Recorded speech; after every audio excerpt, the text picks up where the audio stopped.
But I think, you know, in the documentary, I think one of the things that I find very sort of positive at the moment is I think we've got to the point with sort of digital technology in terms of some of the things that are possible that you can now kind of reproduce a lot of the detail within the kind of the image, you know, in terms of the amount of detail that wasn't there before.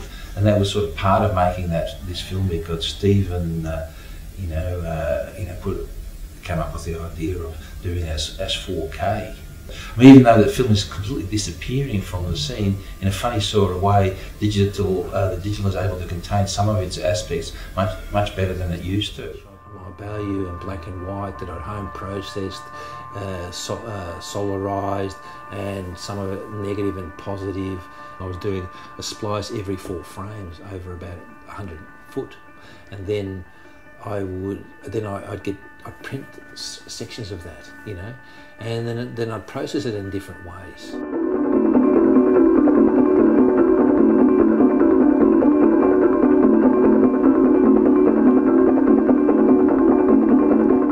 One of the dialogues that Steve and I have had about that film is a kind of an understanding of it, that there's a kind of there is a sort of trace of each period in the aesthetics of each piece of work, and it's kind of working through it and through the different technologies comes through.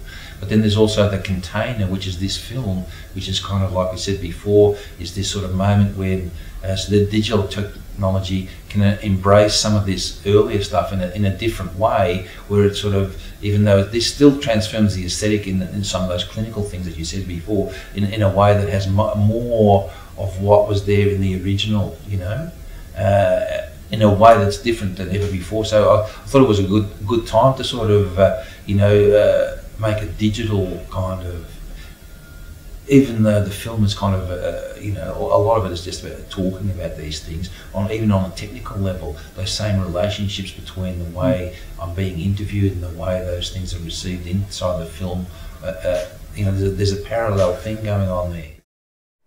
But I was pretty naive. I mean, I didn't know anything about exposures. I kind of like shot it, the whole thing, and then took it to the lab and said, look, you know, can you fix this? You know, some of it's overexposed and underexposed, and I didn't even use those words for it. But even the stuff that wasn't any good, I was trying to figure ways of scratching things into it and doing things with it to try and kind of use it anyway. Because I'd already started to see some of this more experimental stuff, and slowly I sort of drifted into it in that way.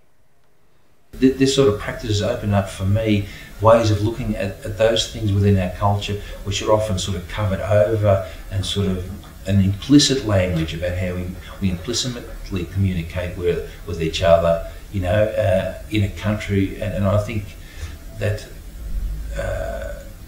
I'm very interested that I've done that in Australia, because I mean, I've become much more interested in the kind of way that our history is kind of denied, or there's things denied in a way. This culture is formed that has a lot of, you know, things in it that nobody ever talks about. Mm.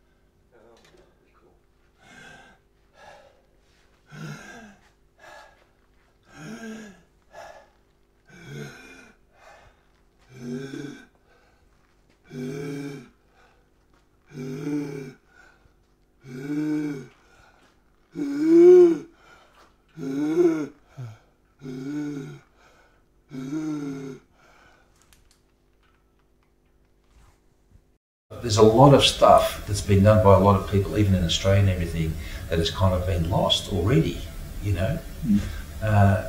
Because of the fact that this was kind of such a marginal, it's always been such a marginalised kind of practice, especially in Australia, you know.